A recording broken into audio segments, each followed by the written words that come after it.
abatio, awio, amoyel. She speaks to present Pambata Press. Diritulo beneo, minuapuo, tenre labire, tenre ke pamose, minwao. Hello and welcome to my channel. This is Joy from She Speaks Too. Make sure you like, make sure you comment, and make sure you subscribe. Nawieo, how's everyone doing? Na fere, na ferunte. That's the extent of my grumble. So just say hello, how you doing? How do all of that good stuff. So I always say this, I'm not going to be before you too long, but there is something that I needed to talk about. If you're new to my channel, I do all things positive, all things Liberia, and then sometimes I got to do a chastisement, meaning I got to whip somebody. I got to tell you guys the truth. So I haven't been in Liberia in a while, but I do keep up with Liberian headlines, and this one caught my attention. And it brought about a problem that I noticed in the Liberian community, not just the Liberian community in Liberia, but also in the diaspora. Recently, there was an attempted bank robbery, quote unquote, at Echo Bank in Liberia. There have been speculations. Some people are saying that it wasn't really a bank robbery. This was a man who was confronting a girlfriend who had been cheating on him. The girlfriend was a worker or is a worker at Echo Bank. And so he went to confront her. Either way, I don't know if it's a bank robbery. I don't know the full details of it because it's still under investigation. So I'm on Instagram, just scrolling, minding my business, or as Liberian people say, I was strolling. So I'm scrolling, minding my business, and just through the Liberian blogs, just kind of catching up with Liberian news. And I saw that this guy had been arrested for, like I said, the attempted bank robbery. And so they have his picture, they have the police dragging him, and I'll put the picture up so you guys can see it. So the police dragging him. So I read the comments like everyone else. Under the comments, people, I know him. I'm just gonna make up a name because I don't remember his name. I know Joseph. Joseph can never do such a thing. I went to high school with Joseph, or I went to college with Joseph. Mind you, Joseph is 40 something. So if you're saying you went to high school and college with Joseph, that was 20 something years ago, yet you're comfortable vouching for Joseph. So I went to school with Joseph. Joseph would never do such a thing. Joseph has one person said Joseph has a bachelor's in chemistry and this and that. He would never do that. Liberian people, we have to stop that. We have to stop supporting and encouraging criminals.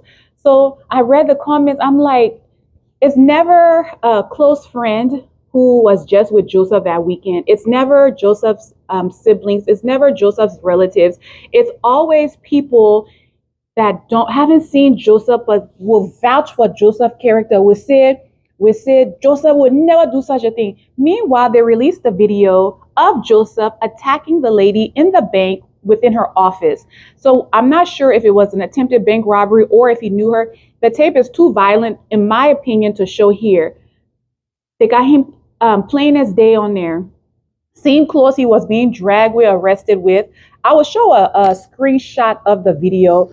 And it's Joseph. But meanwhile, you're vouching for Joseph. You're vouching for a criminal you haven't seen. We have to stop that. Same thing when a woman or a child is assaulted by somebody. The first thing they say, oh, Darling Boy would never do that. Darling Boy is a good boy. Darling Boy, I used to go to church with Darling Boy. Darling Boy singing in the choir with me when we're in high school.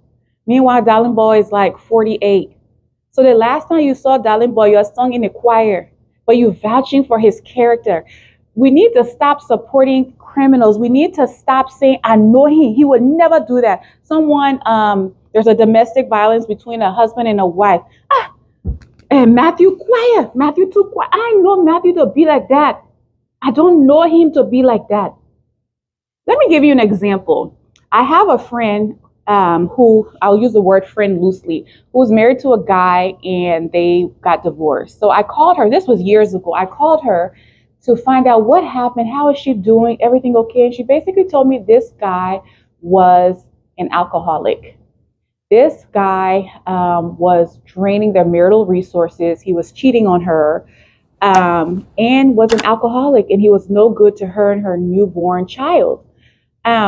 So I was telling a family member who knew this guy, we'll call this guy Peter. I was telling Mary, my family member who knew Peter, I was telling her that my friend is divorcing Peter, and these were the reasons. Peter is an alcoholic.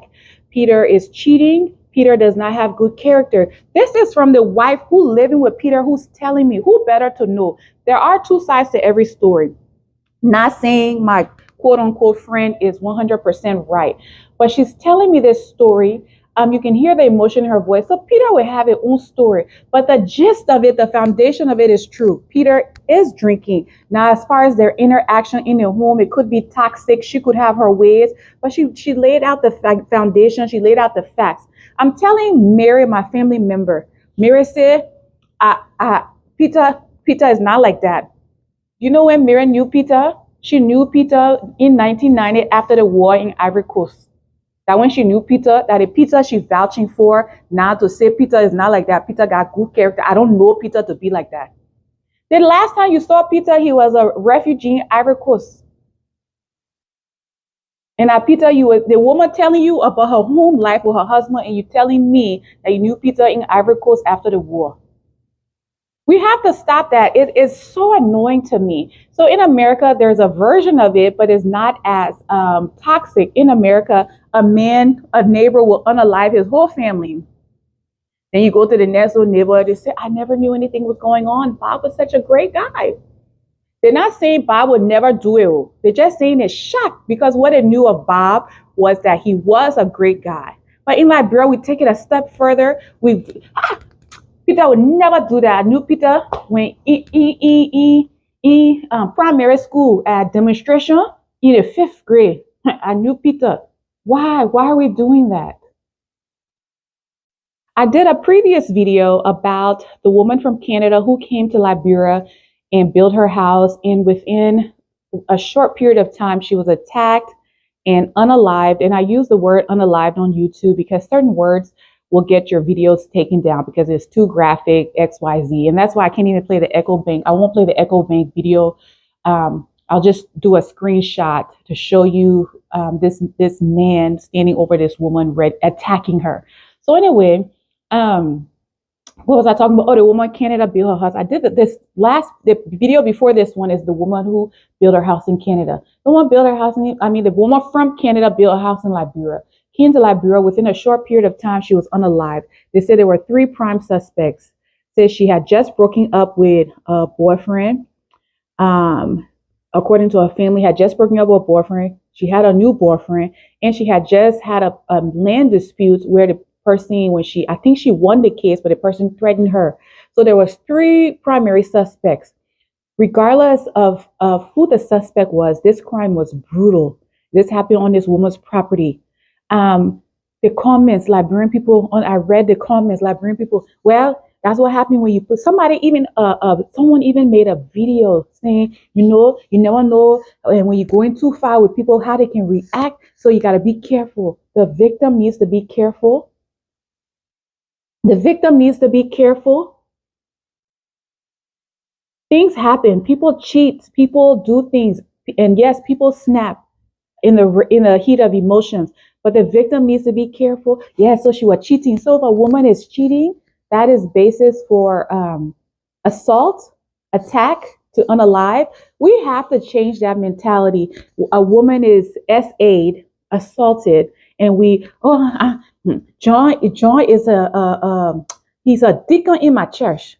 He would never do that. We have to stop it. We have to stop supporting criminals. And usually the people, it's a patriarchal society because usually the people that are supported unequivocally, that are supported without doubt are men. A woman, just now, me, y'all don't even see it. Y'all get a video or y'all hear of a video of me cussing someone up. Oh yeah, we knew she was rude. I knew she was rude. I could tell. But when it comes to a woman, we quick to draw back. We don't support. But a man gets unwavering support. From the 3rd grade, that man dosed the class in the 3rd grade, a good boy. We have to stop that. We have to start thinking and stop supporting criminals.